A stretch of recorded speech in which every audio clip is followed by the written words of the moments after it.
አሰላሙ አሌይኩም ወረህመቱላህ ወበረካቱ። እንዴት ናችሁ? ጀማል ሰኢድ ነኝ። ውድ የአሊፍ የላይቭ ተማሪዎቻችን ይህ ቪዲዮ ለእናንተ ለላይቭ ተብሎ የሚዘጋጅ አጠር ያለ ቪዲዮ ነው።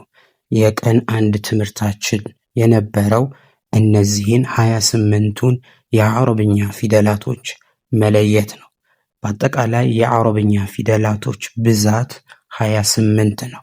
ነገር ግን እዚህ ጋር በምንቆጥርበት ጊዜ ሐምዛን ተጨማሪ አድርገን ከቆጠርን 29 ይሆናል። ነገር ግን ሐምዛና አሊፍ በመሰረቱ አነባብ ላይ ነው እንጂ ወይም በአሊፍም ሐምዛም አንድ ናቸው። ከዛ ውጪ የአረብኛ ፊደላቶች አጠቃላይ 28 ነው ያላቸው። እንደምታውቁት ላይቭ ላይ ሁላችሁንም ተራ በተራ ማዳመጥ ይከብዳል።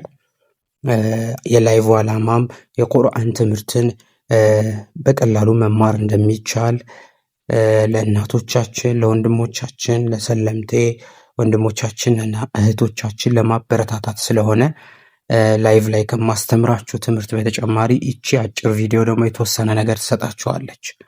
አንድ ሰው የአረብኛ ፊደልን ለመለየት 3 ወይም 4 ነገሮች ያስፈልጉታል። አንደኛ ስም ነው። ስም ማለት እዚህ ጋር የምታዩት የአረብኛ ፊደል ለምሳሌ ስሙ ዟ ይባላል። ስሙ ነው ዟ የተባለው እንጂ ቁርአን ላይ ወደ ንባብ ስንገባ ዘ፣ ዙ፣ ዚ እየተደረገ ይነበባል። ምክንያቱም በፈትሐ፣ በዱማ፣ በከስራ።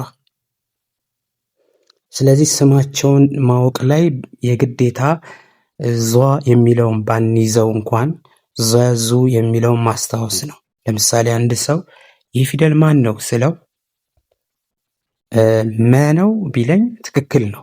የተሳሳተው ስሙን ነው እንጂ ሄዶ ሄዶ ወደፊት ሚም፣ መ፣ ሙ፣ ሚ ተደርጎ ነው የሚነበበው። ስለዚህ መጀመሪያ ስሙን መያዝ ባትችሉ እንኳን ድምፁን አስታውሱት።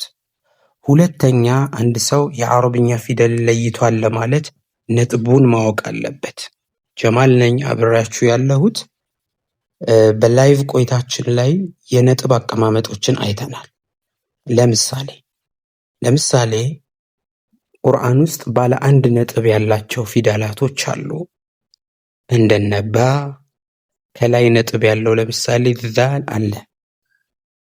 ባየነው መሰረት 10 ናቸው 1 ነጥብ ያላቸው። እናንተም በወረቀት ላይ የጻፋችሁ ብትለማመዱት ጥሩ ነው። ባለ 2 ነጥቦች ደግሞ አሉ እንደነ ቃፍ።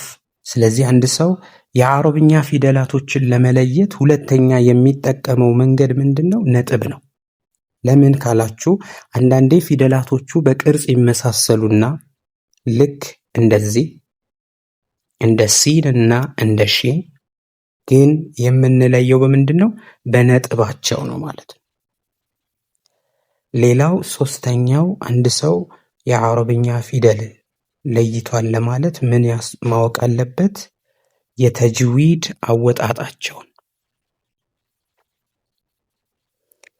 ተጅዊድ ስንል እያንዳንዱን የአረብኛ ፊደል ከሚገባቸው ቦታ ማውጣት ነው።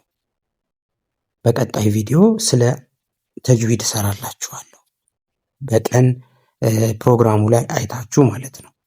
ለምሳሌ በተጅዊድ ስንል ይህ ፊደል ሳ ነው፣ ምላስ ወደ ውጭ ይወጣል። ይህ ፊደል ሲን ነው፣ ይህ ፊደል ደግሞ ሷድ ነው።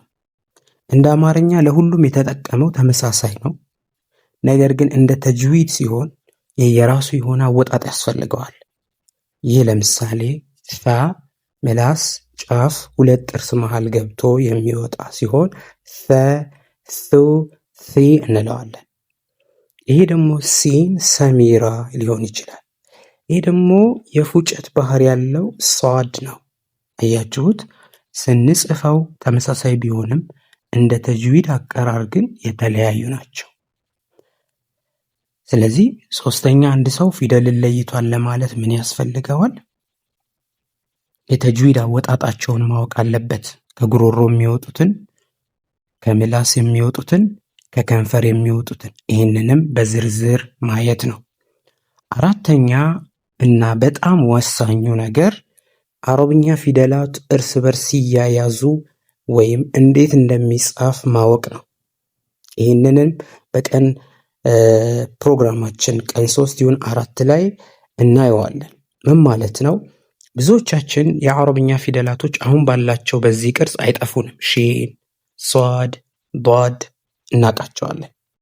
ነገር ግን ተያይዘው በሚመጡበት ሰዓት ልክ መሰለን ልክ እንደዚህ አሁን እንደምታዩት ተያይዘው ሲመጡ ግን ቅድም ያየናቸው ፊደሎች የት ሄዱ? አይን እንዴት እንደዚህ ሆነ? ሐ እንዴት እንደዚህ ሆነ? ካፍ እንዴት እንደዚህ ሆነ? የሚለውን ማወቅ ያስፈልጋል። ስለዚህ ለዚህም የአረብኛ ፊደላት ሲያያዙ የሚለውን የአሊፍ መማሪያ መጽሐፍን ተጠቅመን ገጽ 16 ላይ በደንብ እናያለን። እያንዳንዱ የአረብኛ ፊደል በቃል መጀመሪያ ሲመጣ፣ በቃል መሃል ላይ ሲመጣ፣ በቃል መጨረሻ ላይ ሲመጣ ማለት ነው። በላይቭ ቆይታችንም ልክ እንደዚሁ እየጻፍኩኝ አስረዳችኋለሁ። ይህ የሚካሄደው ቁርአንን ቀለል ባለ መንገድ እንድትረዱ ነው። ስለዚህ አንድ ሰው ፊደል ለይቷል ብለን ወደ ንባብ ልንገባ ስሙን፣ ነጥቡን፣ የተጅዊድ አወጣጣቸውን እንዲሁም ሲያያዙ ያላቸውን ባህሪ ማወቅ ያስፈልጋል ማለት ነው። ሰብስክራይብ አድርጋችሁ ይህንን የዩቲዩብ ቻናል እናዘጋጀው። ወደፊት በተሻለ ጥራት በተሻለ ዝግጅትነት የተሻለ ቪዲዮዎችን አዘጋጅላችኋለሁ።